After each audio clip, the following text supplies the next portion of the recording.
Shalom dostlar, anasımız ekemiz tezgahımız yaşayıp boğan. Bugün bizde tezgahı kilit sıcaktan kişi, tarelka, maysa, bilmesi, film, sırtı, şu olay.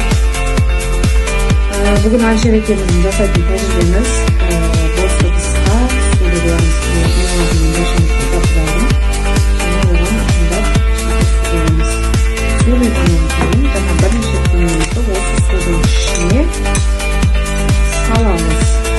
Яғни судың ішінде міне түйімдарымыз жатыр. Осы түйімдарды жаңағы құрғатып аламыз, яғни судан ағытып аламыз. Осыны бос жаңа стаканымызды майшамға төндіреміз. Көріп отырғандарыңыздай бізде ақырындап суымыз азайып жатыр. Байқағандарыңыздай тәретімізде су жоқ. Яғни біздің Айша суымыз қайда кетті? Стакан ішінде. Көріп тұрғандарыңыздай стакан ішінде біздің суымыз жиналып тұр.